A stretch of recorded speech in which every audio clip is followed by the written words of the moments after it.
Hello and welcome to yet another live video here at Tutorac. In this particular video, we are going to touch some more areas when it comes to full-on development. We have covered in our previous videos a lot of things about front-end development, back-end development, and we actually also did a little bit of hands-on programming on each of these topics on the other side as well. But there is one thing which we have not touched so far, and that is databases. In this particular video, we will try to give a little bit of touch towards the idea of databases. Whenever we talk about databases, they happen to be an extremely integral part of any application because data is mostly stored in these databases. Anytime you try to place an order on Amazon or any single time you want to search for the right item on the Calvin Klein website, you will always have to deal with a lot of data. There is consistently a lot of data fetching, data adding, and so many other things that keep on happening when it comes to data. And because data is such an important thing in today's world, so are databases, the tools where we actually save our data. In today's modern world, we have two major categories of databases. One category is called as relational database, and the other category is called as non-relational database. In today's video, we are going to touch the idea of non-relational databases.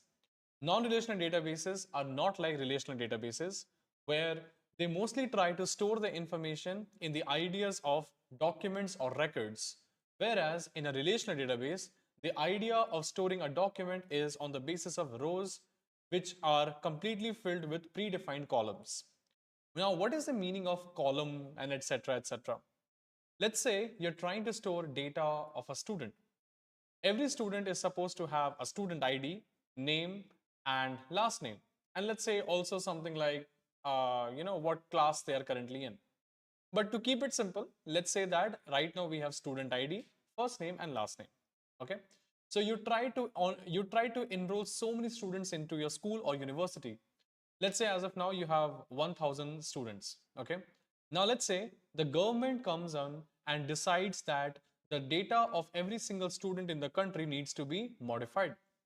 The government decides that every single student's, let's say, a unique identification should also be kept. For example, if you are from India, you would know what is the meaning of an Aadhaar card. Let's say you want to store the Aadhaar card number for every single student. If you are from any outside country, let's say any country other than India, it's very much like social security number or SSN. So any major identity document, let's say passport number or Aadhaar card number or SSN number, anything it can be, you want to store it in the database for all the students that are currently present. In case if you make use of a relational database, which is extremely rigid and very strong and verbose, what it would require is for you to change the entire schema of the table, which means the place where you're storing all the information of a student, that definition of that or the definition of the way you store the data needs to be changed because you're trying to introduce a new field into the system, which is a, let's say, SSN number. Whereas in case of non-relational database, you will not be running into this problem because they are schema free. So this is one of the many differences between SQL type or relational type and non-relational type databases. In today's video, we are going to make use of a non-relational database, and this database is MongoDB. The reason why I picked MongoDB is it's a very popular database, especially amongst learners, and it's also free to use. And trust me, it's also very, very easy to use as well. So it has been one of my favorite databases to ever talk about. Let us go ahead and try to understand how MongoDB is and how MongoDB looks. So before we actually delve deeper into this video, we will need to have a MongoDB ID or MongoDB installed on your machine. To access MongoDB for free, what you can do is either you can download MongoDB from the computer and start the database on your own computer, or you can use MongoDB on a cloud for free of cost and then access that MongoDB onto your system. So today in this video, I am going to choose the second option, but in case if you want to choose to and go ahead with the first option, that is also something that you can do. All right, let's go ahead and try to open our MongoDB console to see our current state of databases. So if I go back to my screen, this is something that you're seeing right now. So over here, I have currently opened a website called as cloud.mongodb.com. you can come to this website even when you go to mongodb.com in the first place. If you go to mongodb.com, you will see a place where you can sign in. Make sure that you are trying to sign in a right manner. And in case if you don't have an account, you have options of creating an account with Google or any other social media accounts. Okay, so you can try creating that MongoDB instance from this mongodb.com website. There are two things you'll have to take care of. Firstly, you will have to create your own cluster. And secondly, you will have to make sure that you whitelist all the IPs so that your database can be accessed by all the IPs. What does the whitelisting of IP mean? It means that every single computer or every single device which is connected to the internet, they will all have their own unique IP addresses. In case if you want to make sure that your database can only be accessed via a few IP addresses, you can keep this setting disabled. But as long as you are not storing something very relevant and only for learning purposes, you can completely keep your IP address open for, or you can totally keep your database open for all the IP addresses. Okay. So this is a kind of sample data that I have on my screen right now. You can see that there is a sample table, or there is a sample collection, or you can also say sample group called as sample underscore Airbnb. And then there is a table which is in the MongoDB world called a collection. And the name of this collection is listings and reviews. And this idea or this particular piece of collection is containing the information related with listings and reviews. Okay, so here you can see the ID, listing URL, name, summary, space, description, etc., etc. In order to move ahead in today's video, you will need to know at least very basic fundamentals of any database. What is primary key? What is foreign key? What is candidate key? And so on and on. Other than that, no other extra information is required for you to understand. As long as you know even the slightest bit of SQL and slightest bit of any programming language, you should be able to breeze through this video with very much ease. All right. So now that we have started to talk about this MongoDB database, let us also try and see how we can query this MongoDB database. So in SQL type databases, we use something called as the where clause in order to query any database, right? So let's say we want to query a student table, and this particular table has three fields: first name, last name, and age. And you want the list of students who are aged between, let's say, 12 to 15. So you can add a where clause inside your query in order to get the answer. Something like select star from students where age is greater than 12 and age is less than 15.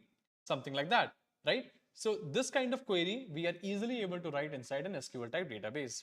But because MongoDB is no SQL type or non-relational type in nature, it has its own way of writing query language in order to query the database according to MongoDB standards. So we will try to see how we can query our MongoDB database. All right, let's go ahead and see. So right now, inside this particular table, which is listings and reviews, let's say I want to see all the listings or all the records whose property type is apartment.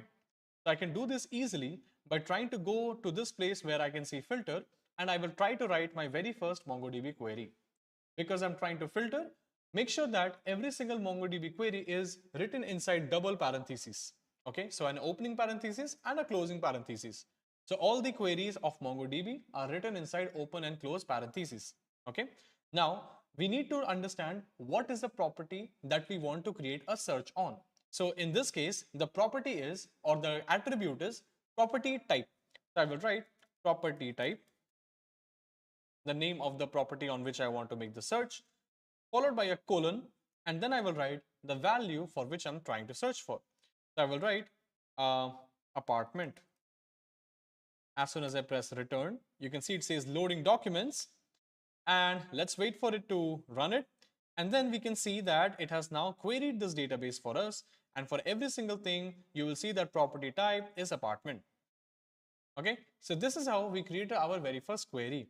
This is an equivalent of writing something like this: select star from listings and reviews where property underscore type is equal to apartment. This is the equivalent SQL type query for this kind of query that we have written in MongoDB. But in case if we also want an additional attribute on which we want to check, then we will try to make use of an AND clause inside a SQL type query, right? We can make use of something like that in case of MongoDB query as well, but it's not needed. Let's go ahead and see how. So let's say I want the bed type to be real bed. Okay, so I want an additional query. So what I will do, I will just separate it with comma, and I will write bed underscore type as real bed. Let's check if that's the right way. Yep, it's the right way. So if I click on apply, you will see that there's nothing. Okay, let's try to change it.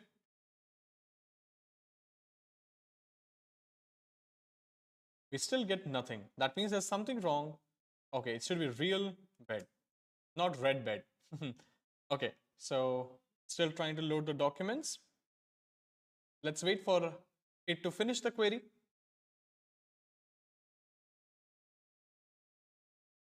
In the meantime, whenever we try to add any attribute in the filter, we can always enclose it with double quotes as well as and when required. It's not always necessary, but sometimes it can be necessary. Let me refresh it. I think there's something wrong with my request. So I'm trying to refresh it and I will try to make the same query again. So let's refresh it.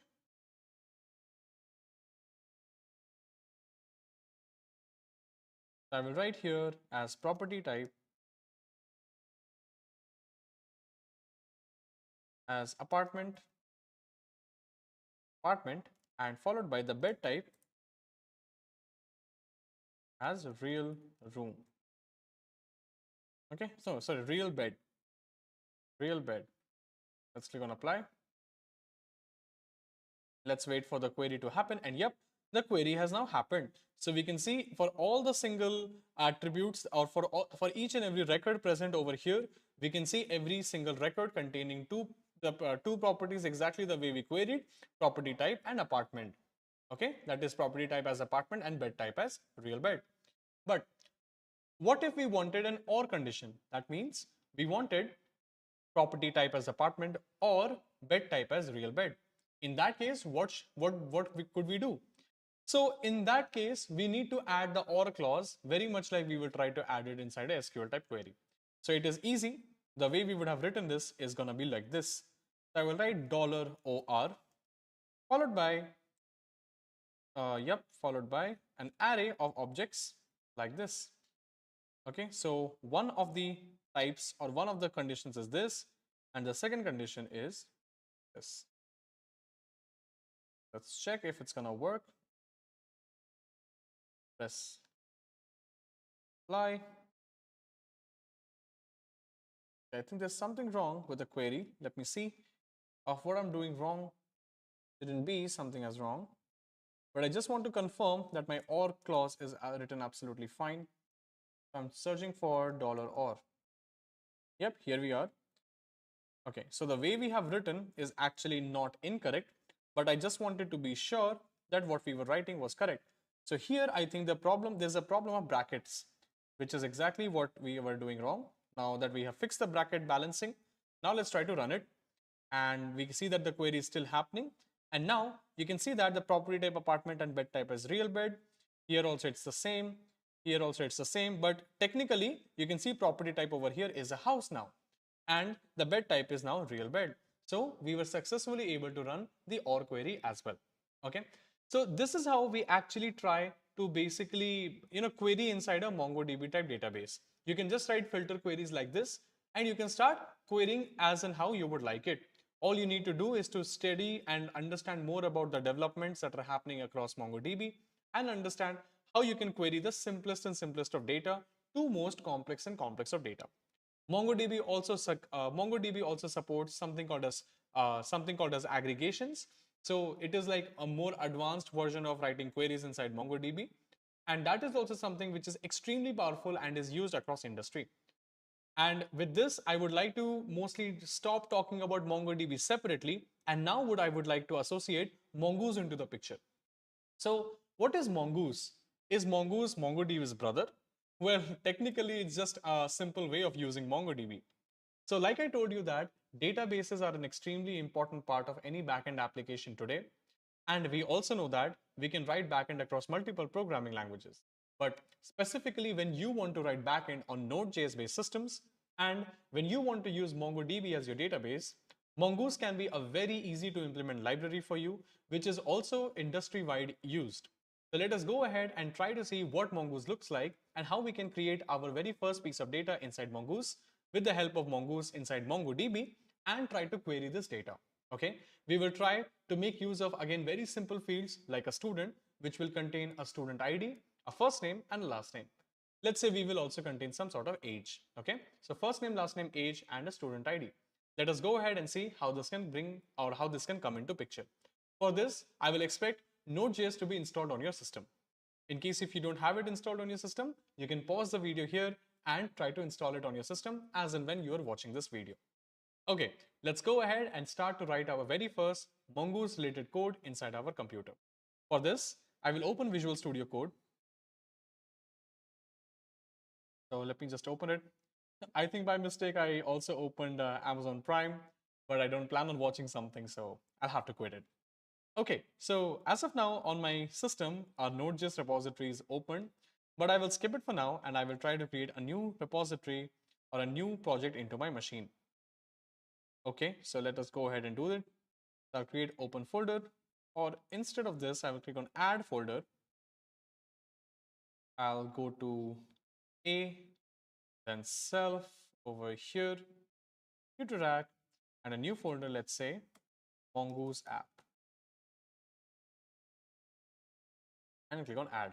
Okay, so now I'm currently present in Mongoose app. No, I think I'm present at a folder just outside Mongoose app. I'll have to use it in a different way. I'll have to close this as well. Let me open Visual Studio Code. I'll go to open, go back one folder, or I can just do it like this as well. So I'll go to Shantanu, then A, then rack, oh sorry, self, and then rack, and then this is the folder I want to open. All right, so now we have opened the folder onto our system. Okay, the next thing that we need to do is we need to open the terminal and then we will try to initialize our npm application. So I will write npm space init space -y, and this will initialize my npm application for me.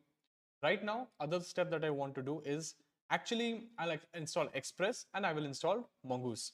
I'll write npm I Express. Let's wait for it to finish. Done. And then I will write npm I Mongoose. Mongoose.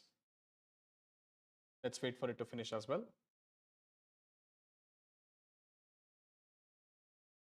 Should be done in some time. It can take time on the basis of your internet connection. So I guess I don't have the best connection yet, and done. All right. So now our Mongoose app is, our Mongoose and Express dependencies are currently present onto our machine. Okay, so I'll create two files. Let's say app.js for my Express server. I will write const express equals require express, followed by I will write const app equals express.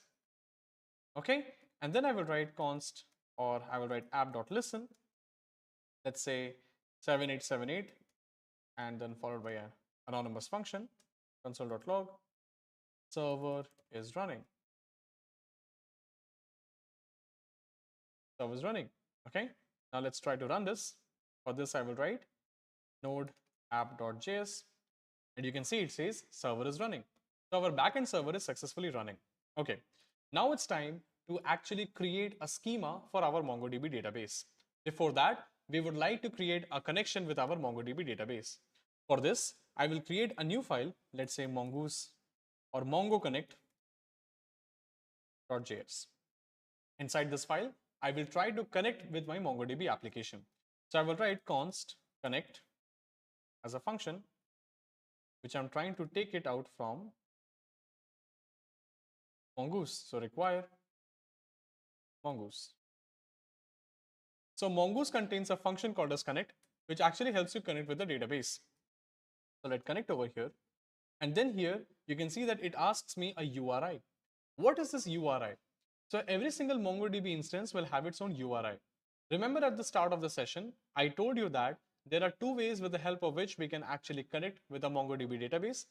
First is either you can install MongoDB on your own computer and use it from your own computer, And secondly is you can make use of a cloud-based MongoDB service, which is what I am doing.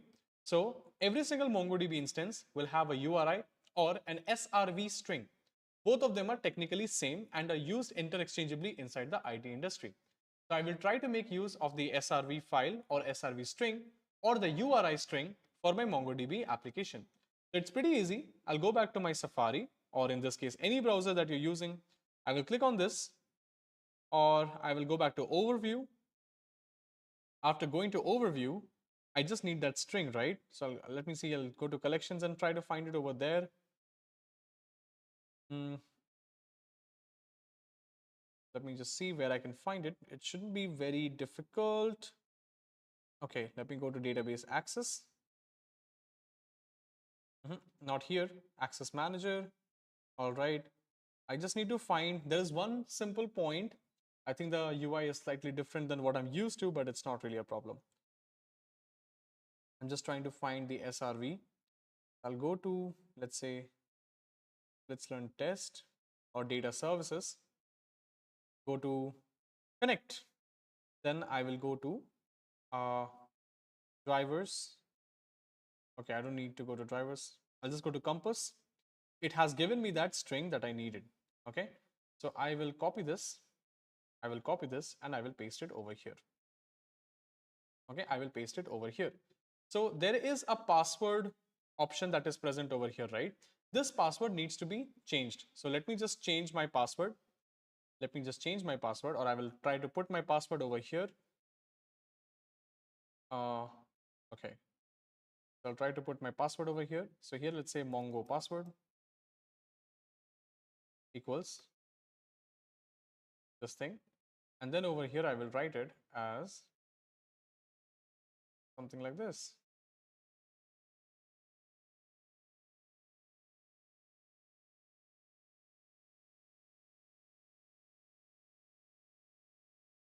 Mongo password, yes, Mongo one password.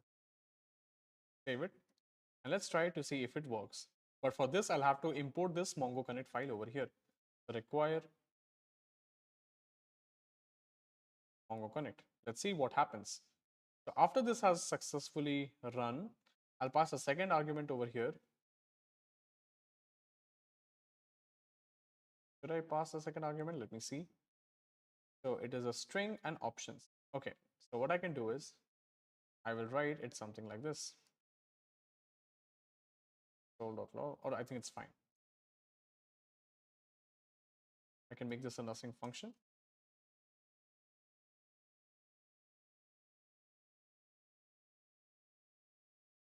Mongo Connect, inside which I will write all this code. Okay, I'll wrap it around try and catch. Or I can also, instead of putting it inside a function, just make it a promise. I'll write dot then connected or Mongo connected successfully. Otherwise, dot catch error. Okay, whatever error is present over here. Let's try to see if this works. I don't need this function anymore, so I'll remove it. And here Mongo Connect is there. Okay, great. Let's try to see node app.js. It says env is not defined. Oops, I should write process.env. My bad.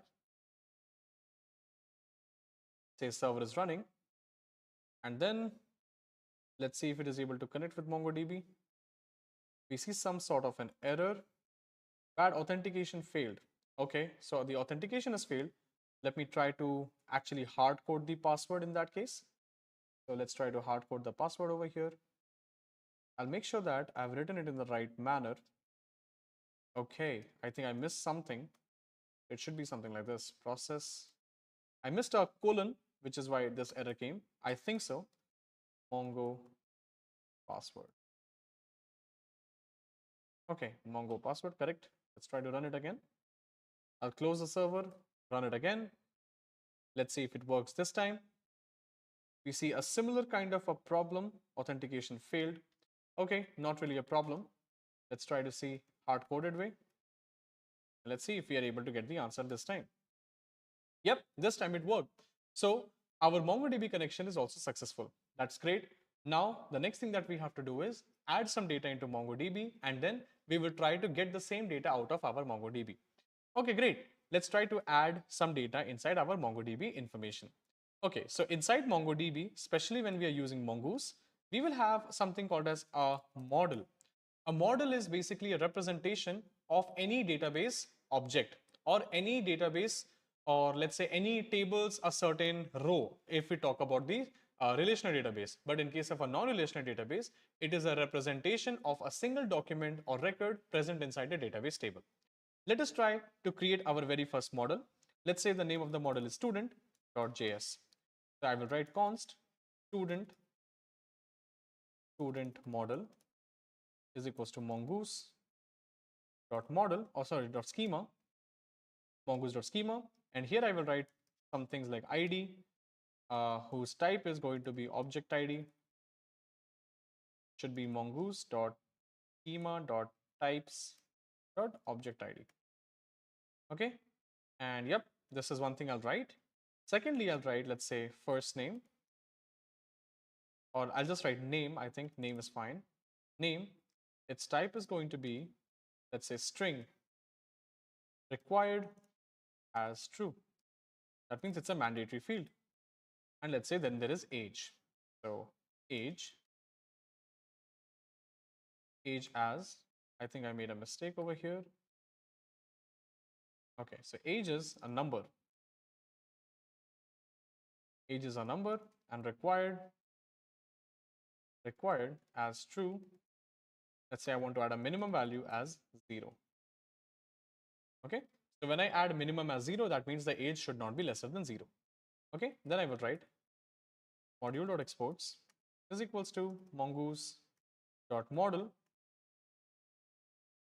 Here I will write student, and then I will pass my schema. So student model or student schema. Student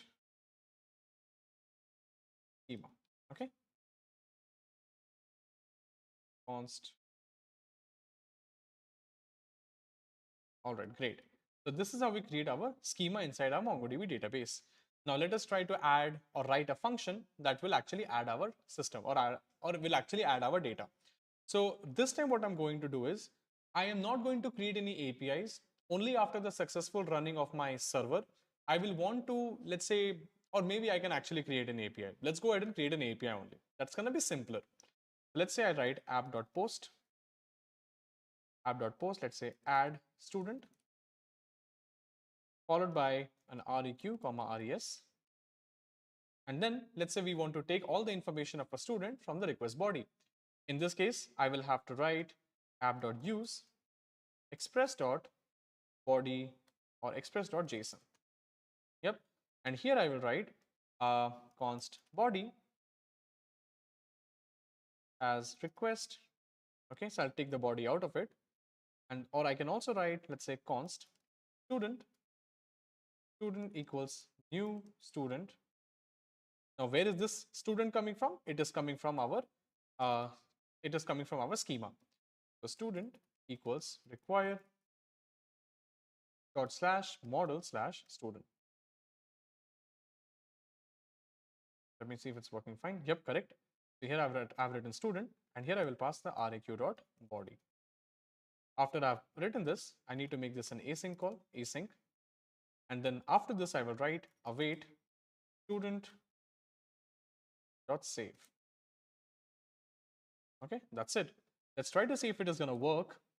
So I'll close the server, run it again. Says server is running. Says MongoDB connected successfully. Great. Let's try to make sure that a student is added. So for this, I will open Thunder Client. Thunder Client. It is a very Postman-like application. Our server is running on 7878. I will write localhost 7878 / add -student. Make this a post call. Go to body, and then I will start writing some more information over here. I will write name as, let's say, John Doe. And after this, I will write age as, let's say, 20.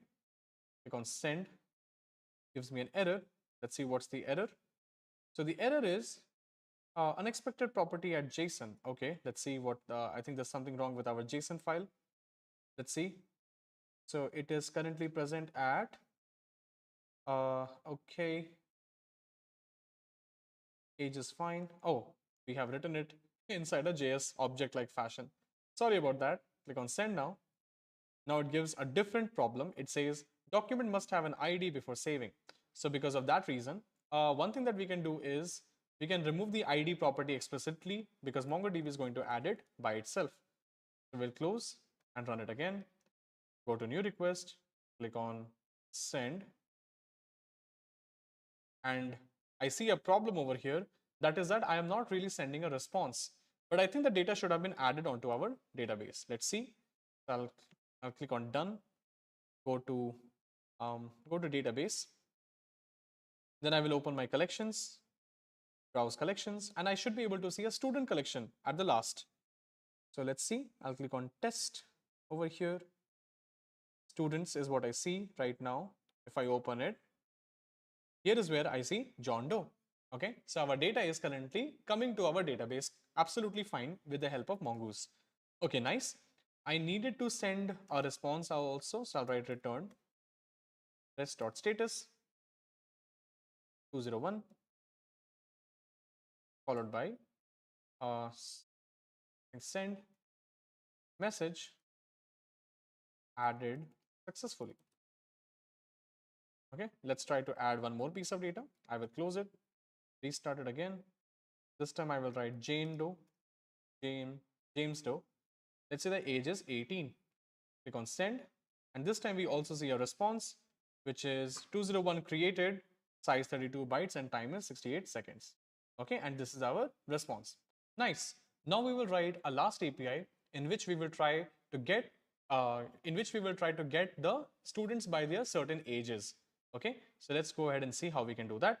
So here I will write app.get, let's say get student. Here I will pass a function async req comma res followed by an async function. Here I will write const student list is equals to await student dot find. Now what is this student dot find? Here student is representing my student table. And when I say dot find, that means I am capable of writing a query which can help me understand which can help me filter the students on the basis of the queries I have. So let's say I have a min or a start and end value of number, and I want to find students in this age bracket. So let's say I will write const start comma end is equals to req dot query. Okay, I'll make it a let because I need to make this a number. So let if is nan start or is nan end, I will write return rest.status 400.send message, please enter valid fields. This check is basically checking whether, in case if you're giving start and end as values that are not numbers. Otherwise, we will write start as number of start, or we can also write parse int because technically we can't really have an age which is between two numbers, right? End is also going to be parse int end. Oops, end. Okay, and then we will write find, and then here we will write $GT, that is greater than, and here I will write age as the start followed by an AND operation. I will write $LT, which means less than. Again, I will write age, and then I will write end. Okay, so this is going to be my query. So GT here stands for greater than, and LT here stands for less than. Okay, so that is what we wanted. And then here after this, I will write the list of students. So I will write return rest.status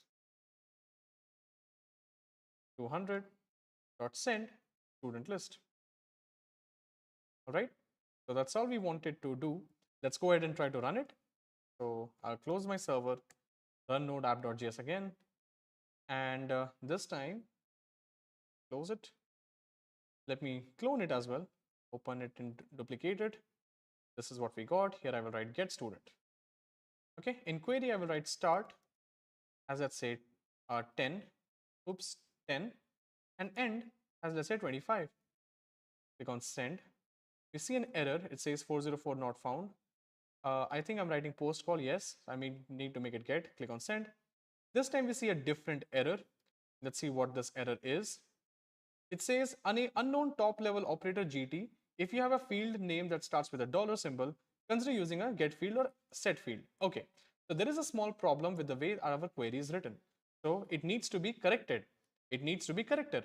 Let's go ahead and see MongoDB's definition of understanding how we can write $GT and $LT.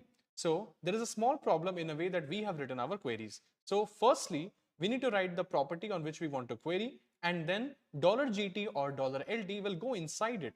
And in our query, the position is exactly opposite. So we need to fix it now. Let's go ahead and fix it. So this will become age and this will become $GT. Similarly, this will become age and this will become $LT.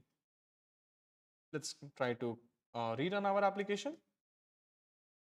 Click on this, click on send, and yep, now we can see the list of users that are present between these two age groups. Let's try to add 18 to 20 or 19 to 25.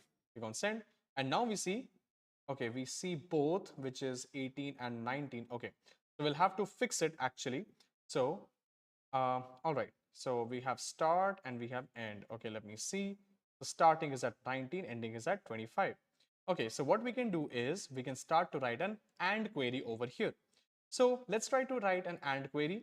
So this is gonna be simple. I will write $AND followed by an arrow, an array like this, which is gonna contain my first query like this, and second.